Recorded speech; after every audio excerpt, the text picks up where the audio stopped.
అనుభవం కలిగిన డాక్టర్స్, అత్యవసర చికిత్సకు అత్యాధునిక వైద్య సదుపాయాలు, ప్రపంచ స్థాయి వైద్య సేవలు మీ ముంగిట్లో. Medicover hospitals, Warangal.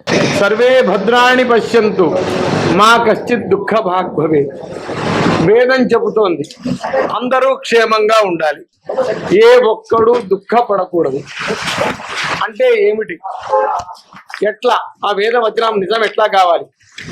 భద్రం శుద్ధాత్మ విజ్ఞానం భద్రలోకానురూపం మంగళ కలయతి జనయతీది భద్రకాయ. నమ్మిన వారికి మంగళములను, భద్రములను, శ్రేయస్సును, సంపదను, మనుష్య జన్మకు పరమార్థమైన ముక్తికి హేతువైన శుద్ధాత్మ జ్ఞానాన్ని ఏ శక్తి ఇస్తుందో ఆ శక్తిని భద్రకాళి అన్నారు.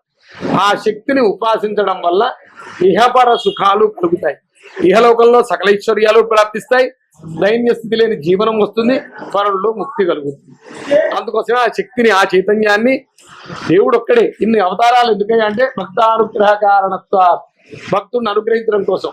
ఒక్కసారి విష్ణుమూర్తి సుదర్శనాన్ని విడిచిపెడితే రావణాసుడు ఖండ ఖండాలైపోడా? ఎందుకు మానవావతారం ఎత్తాలి? దశరథుడు కడుపును ఎందుకు పుట్టాలి? సీతామ్మవారి పెళ్ళెందుకు చేసుకోవాలి? వనవాసానికి ఎందుకు పోవాలి? సీతాపహరణం ఏంది?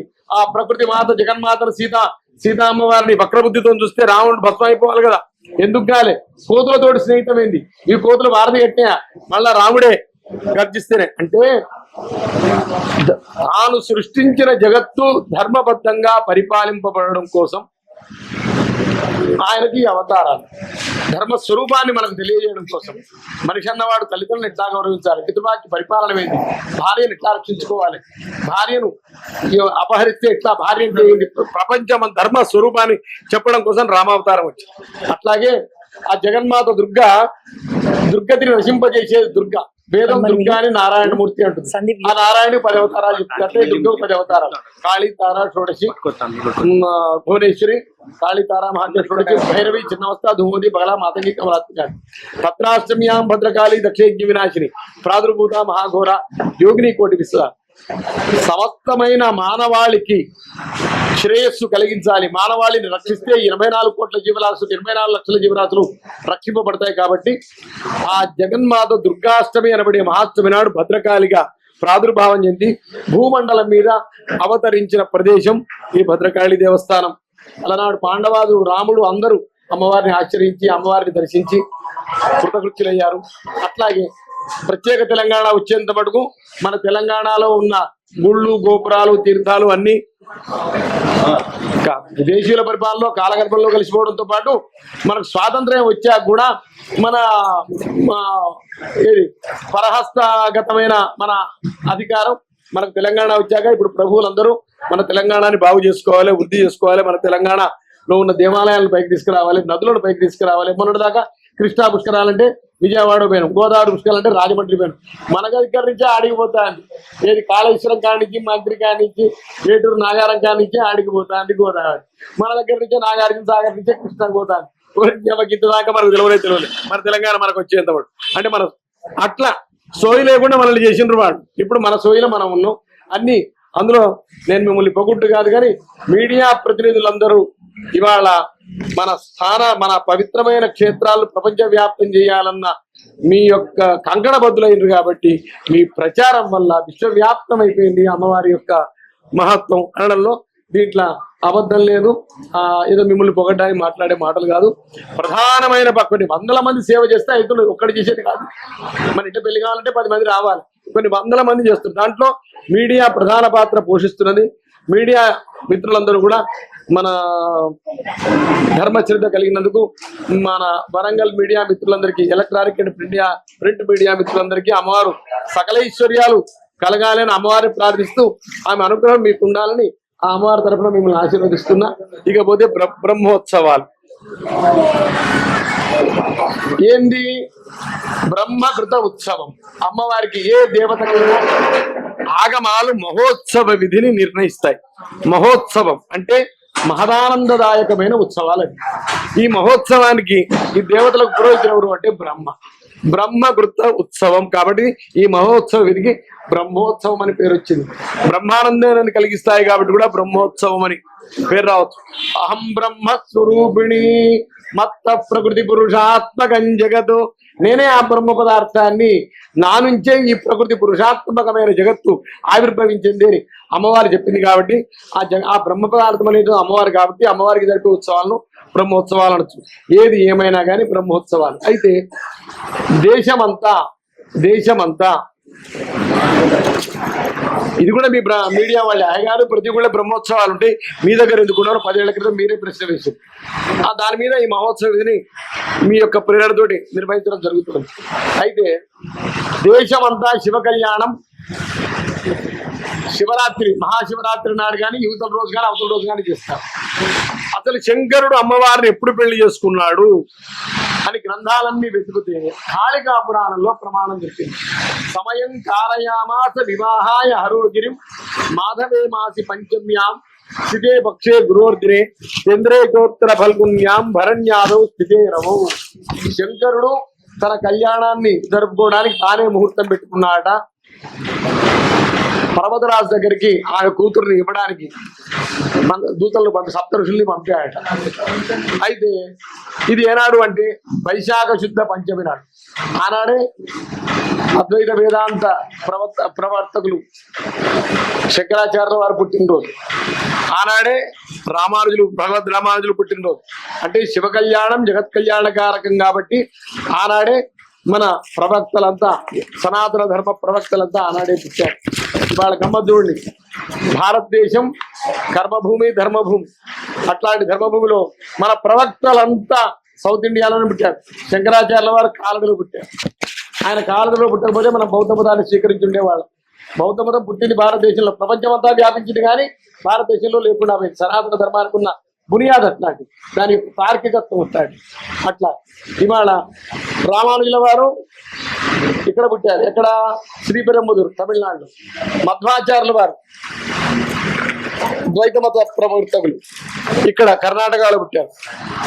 ఎప్పుడైతే విదేశీ ముష్కరుల పరిపాలనలో మన భారతదేశం అంతా పోయి మన సనాతన ధర్మం అనేది లేకుండా పోయిందో ఆ పరిస్థితి వచ్చినప్పుడు విద్యారణ్యుడు మన వరంగల్లో పుట్టినవాడు, ఆయన వచ్చి మళ్ళీ ఈ 3 మతాల్ని అన్నింటినీ సమస్తమైన మతములను, హిందూ ధర్మంలోని సమస్తమైన మతాల్ని ఉద్ధరించాడు. సనాతన ధర్మాన్ని మళ్ళీ మన దేశమంతా ప్రపంచ వ్యాప్తంగా నిలబడేట్టు చేసిన విద్యారణ్యుడికి జన్మనిచ్చిన నేల తల్లి ఈ వరంగల్ గడ్డ. అట్లాగే విద్యారణ్య జయంతి కూడా శంకర జయంతి తెల్లారి ఆ సప్తమి నాడు వస్తుంది. ఆనాడు కూడా త్యాగరాజ స్వామి వారి జయంతి కూడా ఆనాడు. కాబట్టి త్యాగరాజ స్వామి ఇన్నాళ్ళు ఆంధ్రావాడు అని అనేవారు, అది కూడా కాదు. పరిశోధన చేస్తే తేలింది. మన ఖమ్మం జిల్లా, ఇప్పుడు కొత్తగూడెం జిల్లా, భద్రాద్రి కొత్తగూడెం జిల్లా పక్కనే ఉన్న కాకర్ల గ్రామంలో ఆ గ్రామస్తుడు అని త్యాగరాజ స్వామి వారి మనవరాలు వచ్చి మనం చూసుకొని పోయింది. అంత ఇదే నిర్ణయించిపోయింది. మన తెలంగాణ గొప్పతనం అట్లాంటిది. సముద్ర మట్టానికి 700 మీటర్ల ఎత్తులో ఉన్నది. అట్లాంటి ప్రాచీనమైన సంస్కృతి మనది. మనం గొప్పవాళ్ళని చెప్పు, ఇంకోటి తప్పు అంటే తక్కువ చేస్తే తప్పు, కానీ మనం గొప్పవాళ్ళం, మన గొప్పతనం మనం చెప్పుకోవడంలో తప్పు లేదు. కాబట్టి సనాతన ధర్మం నిలబడుతున్నది వాళ్ళ భారతదేశంలో అంటే తెలంగాణ వల్ల. అట్లాంటి తెలంగాణలోనే ఆ అమ్మవారు ఎందుకు పుట్టాలి? మరి దేశంలో ఎక్కడైనా పుట్టచ్చు కదా. ఇక్కడనే భూమండలం మీద ఎంతగా అవతరించాలంటే ఈ తెలంగాణనే ప్రపంచాన్ని కాపాడుతుంది. కాబట్టి తెలంగాణ ఔన్నత్యం, తెలంగాణలోని నదులు, తెలంగాణలోని ప్రతి ఊరు రాముడు స్పర్శించాడు, ఆయన పాద స్పర్శించాడు. అట్లాంటి తెలంగాణలో ఈ దేవాలయం ఆ అమ్మవారి అనుగ్రహంతో అమ్మవారు స్వయం వ్యక్తమైంది. అయితే వైశాఖ మాసంలో అమ్మవారి కళ్యాణం, బ్రహ్మోత్సవాలు ఏ నెలైనా చేస్తారు ప్రధానంగా. అయితే కళ్యాణోత్సవం బ్రహ్మోత్సవాల్లో జరపడు. సీతారామ భద్రాచలంలో కానీ ఇక్కడ కానీ బ్రహ్మోత్సవాలలో కళ్యాణోత్సవం చేయడం అనేది ఒకటి ఉన్నది. కాబట్టి వైశాఖ మాసంలో శివ కళ్యాణోత్సవాన్ని కలుపుకొని ఈ మహోత్సవ విధిని నిర్వహించడానికి ఒక 10-15 ఏళ్ల నుంచి మనం చేస్తూ ఉన్నాం. ఆ ఉత్సవాలు ఎంతో వైభవంగా మీరు ప్రచారం చేస్తూ ఉన్నారు. దాంట్లో అన్ని వివరించబడ్డాయి. ఈ బ్రహ్మోత్సవాల్లో మన రోజు దేవస్థానం అన్ని విధాల ఆగమోక్తంగా ఎన్నో సేవలు చేస్తూ ఉంటే మన ఇన్వేడర్స్ చెప్పిన దాన్ని పట్టుకొని మన సనాతన ధర్మానికి వ్యాఖ్యానాలు చెప్తున్నారు అందరు. ఏది విదేశం నుంచి వచ్చి మనకు ఈ కుల వ్యవస్థ ఏంది, ఈ లక్షణం ఏంది, అట్లా ఇట్లా అయింది. అందుకోసం మళ్ళీ కంచేయలే అంటాడు. మా వాళ్ళను మీ అగ్రవర్ణాలే దేవతార్చనకు ఇచ్చేశారు, ఆధ్యాత్మికానికి మమ్మల్ని దూరం చేశారు అని బ్రాహ్మణాది సమస్త వర్ణాలు దీంట్లో పాల్గొనే విధంగా ప్రతిరోజు ఒక కులం వారితోటి ఈ ఉత్సవాన్ని స్పాన్సర్ చేస్తూ అన్ని కులాల వారిని ఆ కులం వారు పిలుస్తారు, అందరికీ భోజనం పెడతారు. భిన్నత్వంలో ఏకత్వం సమాజం. మళ్ళీ ఈ మాట మొదలు పెడితేనేమో కులతత్వాన్ని ప్రోత్సహిస్తున్నారు అన్న. మళ్ళీ మన సుప్రీంకోర్టు అనేది మనం మీరందరూ పోయి పేపర్ వాళ్ళు పోయారు. సుప్రీంకోర్టు ఏం చేసిందంటే అన్ని కులాల పెద్దల్ని పిలిచింది. అన్ని కులాల పెద్దల్ని పిలిచి ఏ పంచాయతీ వచ్చినా కానీ ముందు మీ కుల పెద్దలే పరిష్కరింపజేయండి, పోలీస్ స్టేషన్ లో పోవద్దు, మా కోర్టుల దాకా రావద్దు అని అందరి కులాలకు వాళ్లకు మూమెంట్ వాళ్ళు ఇచ్చి, మరి ఇప్పుడు దీన్ని ఏమంటారు? భద్రకాళికి వెళ్ళి మనం 10 ఏళ్ల క్రితం అందరిలో సమన్వయం కావాలి మనం ఏదో ప్రయత్నం చేస్తే మనల్ని మాట అంటారు, కానీ ఇక ఇయ్యాలేం మాట్లాడతారు. అంటే చెప్తున్నా వాళ్ళందరని కాదు, అహం బ్రహ్మ ప్రతి కులాన్ని వేదం చాలా గొప్ప కులంగా అభివర్ణించింది. యావతి దేవత సర్వ వేద విని నాయన దైవానికి అధీనమై ఈ జగత్తు ఉంటే, ఈ జగత్తు దైవానికి అధీనమై ఉంటే దైవం మంత్రానికి అధీనమై ఉండరు, మంత్రం మీ బ్రాహ్మణులకు అధీనమై ఉన్నది, మీరు భూసురులయ్యా అని బ్రాహ్మణ్ణి గౌరవించింది. నా విభసన స్నాయాత్ పద్మశాలీలు కనుక బట్టలు లేకపోతే బరిపాతే ఉండాల్సింది, ప్రపంచం అంతా పశువుల్లాగా బతకాల్సి వస్తుంది. కాబట్టి మీ పద్మశాలీలు గొప్పనయ్యా, మీరు బట్టలు నేస్తేనే కదా మేము మనుషులుగా ఉండేది, మేము జంతువులు కాకుండా ఉండేది. వాళ్ళం గొప్ప కాపోళ్ళు అన్నం ప్రాణం అన్నమ, నువ్వు అన్నం వడ్డిస్తేనే కదా అన్నం మీరు బతికేది, అన్నగతమైనది ప్రాణమని. ఆఖరికి ఇట్లా గౌండ్లాయనుడు నువ్వు తాటికమ్మలు తీసిస్తేనే కదా మా ఇంటికి కప్పు వచ్చేది, తాళపత్ర గ్రంథాలు వచ్చేది, మళ్ళీ ఇంటికి అప్పుడు వెనకట పైపులు లేకుండే తాడి చెట్లే అని ప్రతి వాళ్ళను ఆఖరికి పాదరక్షలు చేసే చర్మకారులను కూడా బ్రహ్మాండ మనిషి యొక్క శరీరాన్ని బ్రహ్మాండంతో పోల్చినప్పుడు ఈ బ్రహ్మాండాన్ని పాదములు 2 కిలోల పాదాలు 80 కిలోల శరీరాన్ని ఎట్లా వస్తాయి? విష్ణుమూర్తి వచ్చి ఆ పాదాలలో ఉంటాడు. నేను చేసే పాదరక్షల్లో విష్ణుమూర్తికి ఆధార శక్తి కమలాసన అవుతానే, దేవుడు నూడలో పక్కన పెట్టి ముందు తర్వాత సంగతి. నేను కనుక చెప్పులు కనుక గుట్టపోతే ఎవడు బయట అడుగు కూడా పెట్టలేడు. దైనందిన జీవితమే వారికి సాగదు. నా కులంలో పుట్టినందుకు నేను గొప్ప, నా అంత గొప్ప కులం ఎక్కడున్నది, సమాజానికి నా అంత సర్వీస్ ఎవరు చేస్తాడు, ప్రతి వాడు నా కులం గొప్ప, నేను గొప్ప, నాతో పాటు అందరూ గొప్ప అని అనుకుంటే విధంగా మన వర్ణాశ్రమ ధర్మాలు ఉంటే అదేదో పాపముదైనట్టు, అదేదో మన ఛాందసమైనట్టు ప్రచారం చేశారు. మొన్న సుప్రీంకోర్టు జడ్జిమెంట్ తోటి అది కూడా పోయింది. కాబట్టి అయ్యా, ఒకే ప్రభుత్వం విభిన్నమైన శాఖల ద్వారా సేవలు అందిస్తూ సమాజానికి సేవలు ఎట్లా అందిస్తుందో ఈ వర్ణాశ్రమ ధర్మ, ఈ కులాలు కూడా వాళ్ళ మనం చదువుకున్న జ్ఞానం కోసం సంపాదించడం. పుట్టంగానే మన కులవృత్తి మనకున్నది, మనం స్వయంగా బతుకుదాం, పకరగా బతుకుదాం. చదువుకొని పైకి రా, నువ్వు కలెక్టర్గా, డాక్టర్గా, ఇంజనీర్గా, నిన్ను ఎప్పుడేం వద్దలే, ఎన్నో ఏమన్నది నిన్ను కాదనిలే. కానీ ఆ సనాతన ధర్మం యొక్క మార్గాన్ని మన ఛాందసమైనది గాను, కుచ్చితమైనది గాను, ఎక్స్ప్లాయిటేషన్ కు ఆ పనికి వచ్చేది గాను ఎవరైతే ఇన్వైడర్స్ ప్రచారం పట్టుకొని మనోళ్ళు మొదలు పెట్టినరో అట్లా కంచేయలో అంటాడు మమ్మల్ని ఎక్కడ ఆధ్యాత్మికానికి దూరం చేశాం. చాండాలో సత్విజోస్తు గురునిత్యేషామనీషాము, మాంసం దాక్కు తినుకుంటా, మొక్కల మెడలు వేసుకొని కాళ్ళు దాక్కుంటా శంకరాచార్య వారికి ఒక ఎదురుగా వస్తే ఒకరు జరగవయ్యా అంటే అప్పుడు ఆయన దగ్గర నుంచి నాయన ఆత్మజ్ఞానం తెలిసిన రోడ్డు ఎవడైనా సరే నాకు గురువైన 2 కాళ్ళ మీద పట్టాడు. అట్లాంటి జాతి మన భారత జాతి. కాబట్టి మన ఔన్నత్యాన్ని ప్రపంచంలో ప్రతి వాడు తెలుసుకోవాలి. అంటే వాడికి జ్ఞానం కావాలి, వాడికి సకల ఐశ్వర్యాలు కావాలి, వాడి దుఃఖం అనేది దూరం కావాలి. అంటే ఎట్లా దుర్గతిని నశింపజేసేది దుర్గ. ఆ దుర్గలో భద్రకాళి రూపంలో అమితమైన ఐశ్వర్యం, అమితమైన వైరాగ్యం, అమితమైన జ్ఞానం, ఆరోగ్యం అన్ని భద్రకాళిస్తుంది. కాబట్టి భద్రకాళి యొక్క చరిత్రను ప్రపంచ వ్యాప్తం చేయాలని మీరందరూ కోరుకోవడం వల్ల ఇవాళ వచ్చింది. ఇవాళ భద్రకాళి బ్రహ్మోత్సవాలు. ఇక మిగతా అంతా మా యువ గారు మాట్లాడతారు.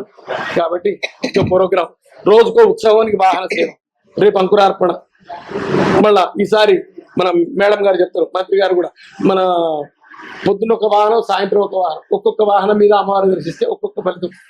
ముసలి వాహనం ఉన్నది, జింక ఉన్నది. మన మనస్సు చంచలమైనది, చదువుకుందామని పోతా అంటే అటు తర్వాత ముందు సినిమా పోదాంపా, టీవీ చూద్దాంపా. అట్లా కాకుండా మనస్సుకు చంచలత్వాన్ని వీడి ఆ అమ్మవారి జింక మీద కూర్చున్న అమ్మవారు చూడంగానే స్థిరంగా మన బుద్ధి ఉంటుంది, మన సాధన కొనసాగించుకుంటాం అనడానికి జింక వాహనం. ఆ కోరికలు పీడించి మనిషి దాంట్లో కొట్టుమిట్టాడుతూ ఉంటా అంటారు.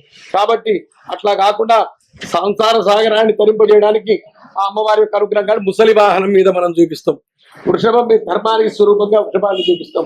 అట్లా ఎన్నో వాహనాల మీద ఇవన్నీ శాస్త్రం చెప్పినట్టు, ఏదైనా శాస్త్రం చెప్పినట్టు మనం నడవాలి. ఆ శాస్త్రం ప్రకారం ఉత్సవాలు నిర్వహింపబడితే మీ అందరూ బాగా ప్రచారం చేసి మీ అందరి యొక్క సహకారం మీదనే ప్రధానంగా 90% మీ మీదనే ఉన్నది, 10% ప్రజలందరి మీద ఉన్నది, మాది 1% అని మీకు మనవి చేస్తూ అవకాశం ఇచ్చిన మీ అందరికీ నమస్కారం చేస్తూ ఇక మీరు ఆయుర్వారోగ్య ఐశ్వర్యాలతో ఆనందంగా ఉండాలని దేవునికి దండం పెడుతూ విరమిస్తున్నాం. బ్రహ్మోత్సవ కార్యక్రమాలు ఈ నెల 29 ఏప్రిల్ 29 నుంచి మరి మే 10వ తారీఖు వరకు జరగబోతున్నాయి. ఈ యొక్క ఉత్సవాల్లో భాగంగా అర్చక స్వాములు మరి వారి యొక్క కార్యక్రమాలు ఏ రోజు ఏమేమి కార్యక్రమాలు చేయాలో అవన్నీ వారికి నిర్ణయించడం జరిగింది. పొద్దున ఎటువంటి పూజ, మధ్యాహ్నం ఎటువంటిది, మరి సాయంత్రం వాహన పూజలు ఎలాగా, పొద్దున పూట వాహన పూజలు, మరి హోమాలు, మరి ప్రత్యేక అభిషేకం అమ్మవారికి, కుంకుమ పూజలు, ఇవన్నీ కూడా ప్రత్యేకంగా అర్చక స్వాములు నిర్ణయించిన ప్రకారంగా దేవాలయంలో జరుగుతాయి, శాస్త్ర ప్రకారంగా జరుగుతాయి.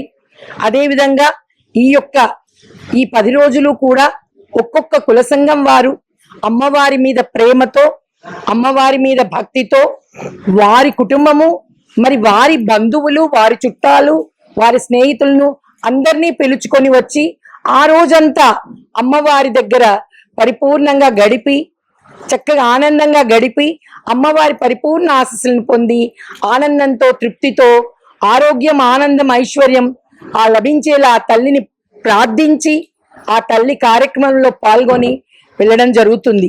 కనుక ఈ యొక్క కుల సంఘాలు అనేది ప్రత్యేకంగా ఏర్పాటు చేసిన కార్యక్రమం. ఇది ప్రతి ఒక్కరూ కూడా దాన్ని ఉపయోగించుకోవాలని కోరుతున్నాము. మరి ఎక్కడి నుంచి అయినా కూడా భక్తులు రావచ్చు. బ్రహ్మోత్సవ కార్యక్రమం అంత దూరం నుంచి, వేరే విదేశాల నుంచి కూడా వస్తున్నారు. అమెరికా నుంచి, మరి ఫ్లోరిడా నుంచి, రకరకాల ప్లేసుల నుంచి కూడా అమ్మని దర్శించుకోవడానికి వస్తున్నారు. మరి ఆ అమ్మవారి మహత్యం ఎంత ఉంది అనేది ఒక్కొక్కళ్ళు వాళ్ళు వచ్చి మాకు చెప్తుంటే అర్థమవుతోంది. అది అందుకే నేను చెప్పేది ఎప్పుడు కూడా అమ్మవారితోటే కనెక్షన్, నాకు అమ్మవారికి అని ప్రతి వ్యక్తి కూడా అలా అనుకోవాలి. ఐ కనెక్ట్ టు అమ్మ, I connect to my God అనుకున్నప్పుడు ఆ తల్లి యొక్క ఆ అనుగ్రహం, ఆ ఆశీస్సులు ఖచ్చితంగా మనకు అందుతాయి. మీరు ఏది కోరుకుంటే అది జరిగి తీరుతుంది. అవ్వలేదు అంటే నాలోనే లోపం అనుకోవాలి. ఖచ్చితంగా ఇక్కడ చాలా మంది ఒక ఇంపార్టెంట్ అయిన వర్క్స్ మీద తిరుగుతున్నారు, వెతుకుతున్నారు. ఖచ్చితంగా అమ్మే మనకు ఆన్సర్ ఇచ్చేది, అమ్మే. కానీ నువ్వు ఎంత శ్రద్ధగా కోరుతున్నావు ఆ తల్లిని అనేది ముఖ్యం. Belief is important. మనం ఇన్ని సంవత్సరాల నుంచి చేస్తున్నాం, రోజు వచ్చే అమ్మగా అనుకోకండి. నేను అమ్మ దగ్గర ఎంత శ్రద్ధగా కోరుకున్నాను అనేది ముఖ్యం అని నేను తెలియజేయడం జరుగుతోంది. ఎక్కడి నుంచి వచ్చిన భక్తులందరూ కూడా మరి వాళ్ళ పెళ్లిళ్ళు అయితేనేమి, పిల్లలైతేనేమి, వారి విదేశీ ప్రయాణాలు అయితేనేమి, ప్రతిదీ జరుగుతోంది. అందరికీ జరుగుతోంది, మనకెందుకు కాదు, ఖచ్చితంగా అవుతుంది. కనుక శ్రద్ధగా, ఓర్పుతో, ఫోకస్ గా మీరు అమ్మని పూజించండి, ధ్యానించండి, అభిషేకించండి. ఏదైనా సరే మీకు ఏది ఇష్టమో ప్రదక్షిణ చేసినా చాలు, ఆ తల్లి ప్రేమగా కరుణిస్తారు అని తెలియజేయడం జరుగుతోంది. మరి శ్రీయుత సీఎం గారు, మన ఎండోమెంట్ మినిస్టర్ గారు, మన ఎమ్మెల్యే గారు నాయన రాజేందర్ రెడ్డి గారు, వీరందరి యొక్క సహకారంతో, కూడా చైర్మన్ గారి సహకారంతో మన మాడ వీధులు బద్దమ్మ గుట్ట చుట్టూ అద్భుతంగా గిరి ప్రదక్షిణ చేయడానికి వీలుగా మాడ వీధులు ఏర్పాటు అవుతున్నాయి. అతి త్వరలో మన భద్రకాళి అమ్మవారిని పెద్ద రథం మీద పెట్టి, స్వామివారిని అమ్మవారిని పెట్టుకొని పెద్ద ప్రొసెషన్ లాగా మనందరం కూడా భద్రమ్మ గుట్ట చుట్టూ కూడా గిరి ప్రదక్షిణ చేయడం జరుగుతుంది. మరి దీనిలో అర్చక స్వాములు మంత్రోచ్చారణ చేయించు మనందరం కూడా ఆ యొక్క రథం వెనుక వెళ్ళడం జరుగుతుంది. ఈ మాడ వీధుల్లో ఫస్ట్ ప్రోగ్రాం ఇదే, అతి త్వరలో కాబోతోంది. అదే విధంగా మన దేవాలయానికి ఇంతవరకు ప్రత్యేకమైన బిల్డింగ్స్ లేవు కనుక మరి మన మినిస్టర్ గారు వాళ్ళు, మన ఎమ్మెల్యే గారు వాళ్ళు నిర్ణయించిన ప్రకారంగా మనకు ఒక ఆఫీస్ బిల్డింగ్ అయితేనేమి, అక్కడ ప్రసాదాల బిల్డింగ్ అయితేనేమి, మరి ధ్యాన మండపం అయితేనేమి, ఈ అన్నదాన సత్రం కూడా ఇంకా పెద్దగా కట్టడానికి మొత్తం ప్లాన్స్, ఎస్టిమేట్స్ అన్ని తయారై రెడీగా ఉన్నాయి. అతి త్వరలో దాన్ని కూడా జరుగుతుంది. అదే విధంగా మన భద్రకాళి దేవస్థానం యొక్క వేద పాఠశాలని మన ఎండోమెంట్ మినిస్టర్ గారైన సురేఖ మేడం గారు, మరి అతి త్వరలో ఎమ్మెల్యే గారు, వీరందరూ కలిసి దానికి స్టోన్ వేసి స్టార్ట్ చేయడం జరుగుతుంది. టెండర్ అప్రూవల్ అయ్యి రెడీగా ఉంది. అదేవిధంగా ఇంకా కళ్యాణ మండపం ఒకటి నిర్మాణం చేయబోతున్నాము. అదేవిధంగా 100 గదుల సత్రం విషయంలో కూడా శ్రీయుత సీఎం గారిని రిక్వెస్ట్ చేయడం జరిగింది. ఇలా ఇన్ని కార్యక్రమాలు మన భద్రకాళి గుడిలో చేయడానికి మరి మేమంతా సిద్ధంగా ఉన్నాము. మేము మా స్టాఫ్, మా అర్చకులు, మేమందరము మీ అందరి సహకారంతో మన భద్రమ్మ గుడిని మనం ఇంకా డెవలప్ చేసుకొని ఇంకా దేశ విదేశాల్లో ఎవరైతే బాధపడుతున్నారో వాళ్ళందరికీ కూడా అమ్మ ఫోటో చూస్తే చాలు ఈ అనుగ్రహం కలిగింది అని వాళ్ళు వచ్చి చెప్పాలి. అలాంటి రోజు రావాలని కోరుతున్నాను. కనుక భద్రకాళి అమ్మ యొక్క ప్రాశస్త్యాన్ని మొత్తానికి తెలియచేయండి అని మనస్ఫూర్తిగా కోరుతున్నాను. భద్రకాళి శరణమమ్మ, భద్రకాళి శరణమమ్మ.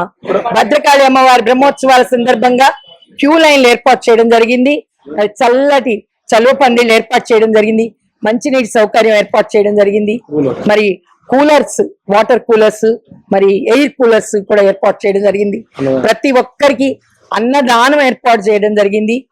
అది 2 రకాలుగా అన్నదానం ఉంటుంది. ఇక్కడ అన్నదానం చేస్తాము, అక్కడ కూడా మరి కుల సంఘాల వాళ్ళు కూడా భోజనాలు పెడతారు. అంటే వాళ్ళ చేతనంతా వాళ్ళు పెట్టుకుంటారు, మనం కూడా పెట్టిస్తాము. కనుక ప్రతి ఒక్కరు ఈ అవకాశాన్ని ఉపయోగించుకోవాల్సిందిగా. ఆ సమయంలో మీరు అమ్మను కోరుకోవడమే. ఆ ఖాళీ దొరికిన టైంలో అమ్మవారికి మీరు చెప్పుకొని ఏం కావాలంటే అది ఖచ్చితంగా సిద్ధించి తీరుతుంది. తదాస్తు తదాస్తు తదాస్తు.